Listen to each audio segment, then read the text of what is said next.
Welcome and thank you for joining us on Birth Mother Matters in Adoption with Kelly Rourke-Scary and me, Ron Rains, where we delve into the issues of adoption from every angle of the adoption triad. Do what's best for your kid and for yourself, because if you can't take care of yourself, you're definitely not going to be able to take care of that kid, and that's not fair. And I know that my daughter will be well taken care of with them. Don't have an abortion. Give this child a chance. All I could think about was needing to save my son. My name is Kelly Rourke-Scary. I'm the Executive Director, President, and co-founder of Building Arizona Families Adoption Agency, the Donna K. Evans Foundation, and creator of the You Before Me campaign. I have a bachelor's degree in family studies and human development and a master's degree in education with an emphasis in school counseling. I was adopted at the age of 3 days, born to a teen birth mother, raised in a closed adoption, and reunited with my birth mother in 2007. I have worked in the adoption field for over 15 years. And I'm Ron Rains. I've worked in radio since 1999. I was the co-host of 2 successful morning shows in Prescott, Arizona. Now I work for my wife, who's an adoption attorney, and I'm able to combine these 2 great passions and share them on this podcast. If you enjoy this podcast, make sure to rate and review us on whatever platform you use to listen to us, and follow us on Facebook, Instagram, and Twitter. Look for AZ Adopt Podcast. So today we're going to talk about how adoptive families, birth mothers, and adoptees can ensure the best relationship possible among the triad. So I'm going to give some suggestions that I have seen work over the time that I've worked professionally in the adoption world, which has been almost 17 years, and I myself was adopted as well. So I've spoken with countless families, both families that have adopted and birth mothers and birth fathers that have placed children for adoption, as well as other adoptees, including myself. So today I thought I would give some insight on what are some things that as a child is growing up in the adoption triad, what are some things that each member can do to facilitate the best relationship possible? Now, this is only going to be effective for those that have an open adoption. You know, we can go on and branch off into another discussion about closed adoption and how to talk to children about that and explain it, what they can do in another podcast. So Very good. We're going to talk about open adoptions and what are some things that family members can do, as well as, you know, birth mothers, birth fathers, and even adoptees as they get older. And so probably also the brothers and sisters of the adoptee. Absolutely. Both adopted and biological. Right. So if we start with the birth mother and birth father, some things that you can both do as you are navigating, you know, the waters of an open adoption, are you can stay in communication. That's the most important thing with the adoptive family, is to stay present and stay in communication. A lot of times we will see birth mothers and birth fathers kind of drift off for a period of time, sometimes permanently, and they may come back years later, they may not.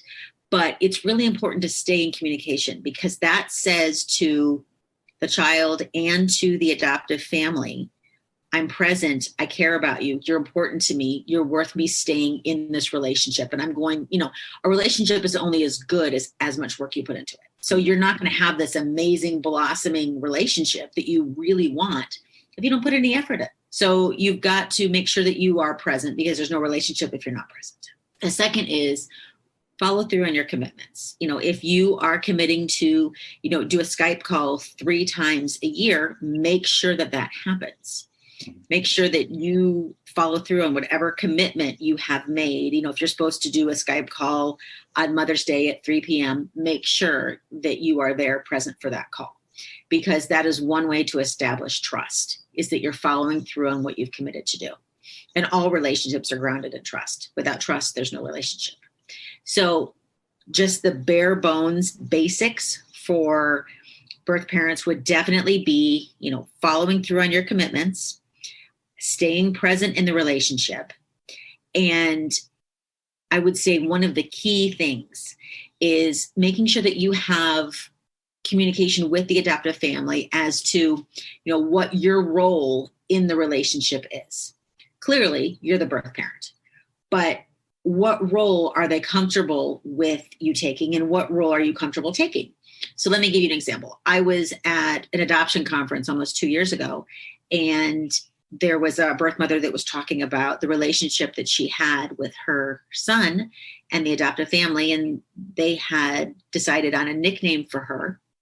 And the little boy called his mom Bunny, which I thought was so endearing and so sweet. And it wasn't confusing. It wasn't like, this is my mom and my other mom. This was clearly defined as he just called her Bunny. And so that was something very special that they developed. So I think that if there is an expectation on the forefront, like we're going to develop something for the child to call me, then there's no concern, question, or anything else regarding that. When I was reunited with my biological mother, I was 34 at the time. And I knew that that was going to be an awkward conversation because this wasn't something that I'd grown up doing. And so when I met her, I had asked her, on the forefront, how would you like me to address you? There was no question in her mind that I was to call her mom. It wasn't, well, are you comfortable with this? Are you not comfortable with this? And that was what she expected. That was what she wanted. And she was very assertive in saying that. And, at first I was a little bit surprised. And then I thought, okay, well, am I being disloyal to my adoptive mom? Am I, I'm kind of walking a fine line here. Like, I'm not so sure. And then I thought about it. And I thought, okay, I'm 34 years old. Mm-hmm. If this means something to her and is important to her, then that's not something that I'm, then that's fine. I didn't have a problem calling her mom. And it came off very easily, but at first I'm sure it was awkward. Well, it was surprising. I think it was surprising. And I didn't, some people that were around me were a little surprised that I was already calling her mom. Mm-hmm. And again, I was an adult. I wasn't a child. There wasn't anything confusing to me about that at all. But it may be different with a child. And that's where I was going with this. It may be different. One other comment that I heard from other people was, do you feel like you're robbing your adoptive mom of the title of mom because you're calling her mom? And in my opinion, no, I wasn't, because you do have an adoptive mom and you do have a birth mother. They're both a mom. So if they both want to be called mom, then why would I have an issue with that? Well, even me growing up, I had friends who their families and us as kids, we were so close. I would call friends' mother's mom, and I don't think I ever did with dad's, but I would call them mom, and my friends would call my mom. And right. So, and my kids' friends, some of them do the same with me. And right. So I completely agree with you. I think it is a term of endearment, and it is something that is special and an honor to be called that. So absolutely, I agree with you. But I think with a child, it may be different and confusing to being raised by an adoptive family and calling your adoptive mom, and then having a biological mom. So maybe when they're younger, maybe pick a different name for them to refer to the birth mother. Maybe, another term of endearment would be good, or maybe have the adopted child choose, like they did with the birth mother that was called Bunny. So, right. Coming up with a sweet name is something that can be very endearing and very special. Mm-hmm. And it's something that is a point of awkwardness that a lot of times open adoptions come to encounter. More often than not, a birth parent would not want to be called, Mr. or Mrs. so-and-so. Right, right. They may be taken back at the thought of being called by their first name. That being said, I think it's important to establish that with the adoptive family and really talk with them about what they're thinking and how they can incorporate. Another thing that is important is to really, as you're developing your relationship, really kind of lay out your expectations on the forefront and make sure that everything is really what you want and agreed upon, so that you're not trying to change things midway. Because when there is an agreement between birth parents and adoptive parents, and they're moving forward in their relationship, to change the game up halfway in, as a child's growing up, can be very confusing. Now, everything can be altered a little bit or changed here, or, made to fit the child better and if something wasn't working, to try something else. But I think it really takes collaboration, and maybe even, a counselor to help to make sure nobody's feelings get hurt and that nothing is miscommunicated. And so, if you do hit road bumps, definitely pulling a counselor in just to kind of help mediate so that everybody gets to say what's really on their mind and they're not intimidated or afraid of hurting somebody else. Right. And I think that one of the big things, and you're kind of touching on it, but I think one of the big things in relationships in life is, we're humans, and one of our basic things that makes us different from the other animals, quote unquote, is our ability to communicate. And so many of life's problems are from a lack of communication. Or miscommunication. Or from miscommunication. Either, yeah. And I agree. I think it's so important, whether you need a counselor or somebody to help facilitate that, it's important to use that skill we have and communicate what we expect or desire from a relationship, whether you're the child or the adoptive parents or the birth mother. So, yeah, I think that's definitely key. I think that, for the adoptive parents, I think one of the most important things that you can do to facilitate a positive, open relationship with the birth parents is really to be transparent in your thoughts and feelings, to follow through on what you've committed to. If you've committed to sending letters and pictures for so long, make sure that you hit those deadlines, because on the other side, she's waiting and watching for that date to hit so that she can get pictures. And it's a respect thing to make sure that you're honoring what you said you would do. Another key to a positive relationship is definitely respect. And that is a really good way to show respect, is to honor what you have committed to do. Another important thing to facilitate a positive relationship is for the adoptive family to really incorporate the birth mother into the child's life on a daily basis. Not by any means doing a daily phone call or a visit or anything like that. I'm not saying that at all. I think that may be almost disruptive if it was on a daily basis. Right.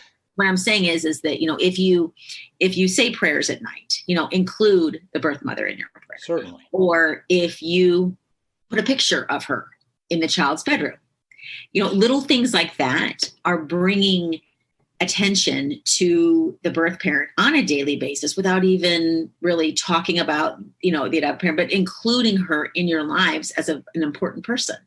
So I think that is important. Like I said, even if it's just a picture that you put up in a child's room, or include her in the prayers, or if you don't do either of those things, maybe when the child gets older, and I'm talking maybe school age, maybe including on a calendar, when the next phone call is going to be, and marking that on the calendar, right, so that the child can see when it's coming up and they can have something to look forward to, and they can start preparing themselves for what to say during that phone call. Another piece of advice that I would encourage adoptive families to do is to really talk about adoption as a norm, establish it as a norm in the household.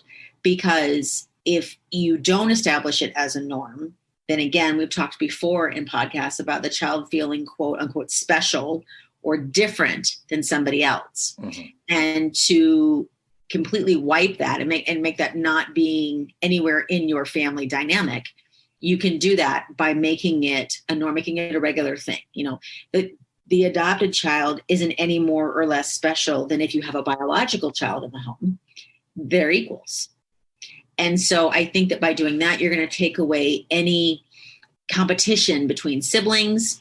You would take away, any feelings of being different, because again, if this is just the norm in your household, then there's nothing to cause any conflict or issues, right, or concern or jealousy.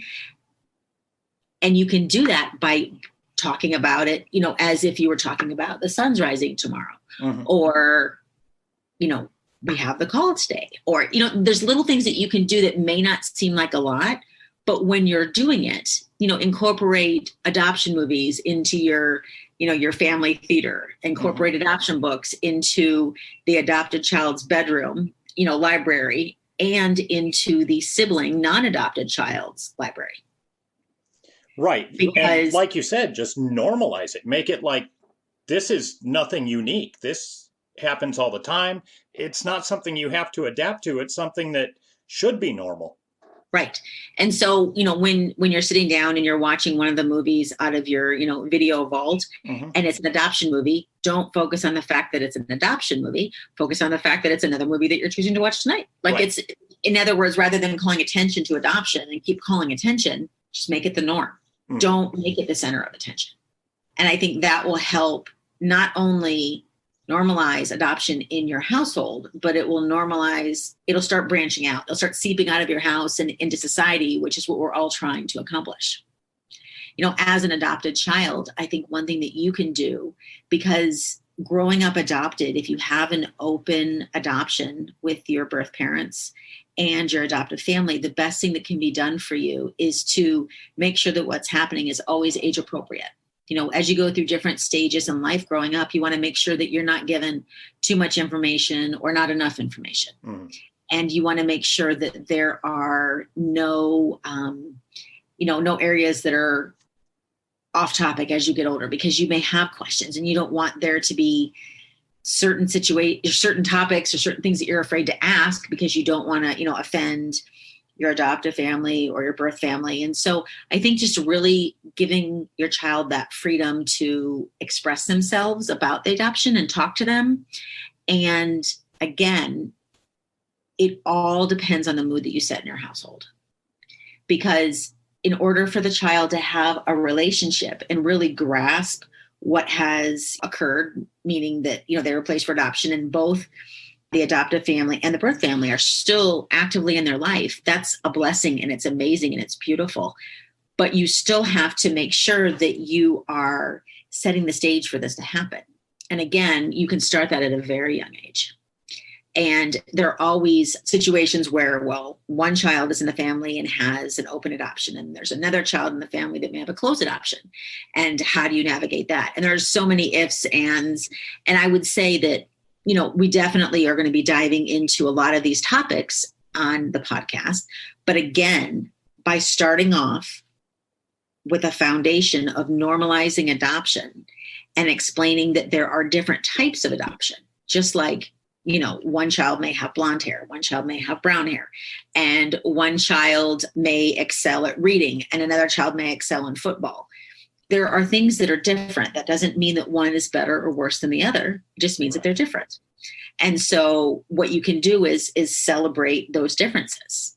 Maybe, if you have a child that has an open adoption and they do a Skype call on the third Wednesday every 3 months, maybe on the fourth Wednesday every 3 months, the sibling does a park date with adoptive mom and adoptive dad, and the other child stays home with a babysitter. Because maybe they get that extra, they have a special day and time where it's all about them as well. And they get extra time with their adoptive mom and dad because they don't have the extra hour or two with their birth parent. You know what I mean? So it just depends on how you look at it and how you phrase it. It's all in how things are presented, how things are explained. Children look to you for truth. And when they feel like you're being honest with them and open with them, then they are going to grow up in that knowledge. And so I think it's important also to really start, have a conversation with your spouse if you are an adoptive family very early on, maybe as you're beginning your adoption journey, and just say, this is the blueprint of what I would like to happen. Doesn't mean that it's going to happen that way, but it's always good to have a starting point because it's much easier to amend, fix, or change something than to build it from scratch. We have a pregnancy crisis hotline available 24/7 by phone or text at 623-695-4112, or you can reach us on our toll-free number at 1-800-340-9665. We can make an immediate appointment with you to get you to a safe place, provide food and clothing, and help you get started on creating an Arizona adoption plan, or just give you more information. Check out our blogs on our website at azpregnancyhelp.com and follow us on Facebook, Instagram, and Twitter by looking for AZ Adopt Podcast. If you enjoy this podcast, make sure to rate and review us on whatever platform you use to listen to us. Birth, Mother Matters, and Adoption was written and produced by Kelly Rourke-Scary and edited by me. Thanks go out to Grapes for letting us use their song I Don't Know as our theme song. Join us next time on Birth, Mother Matters, and Adoption. For Kelly Rourke-Scary, I'm Ron Rains, and we'll see you then.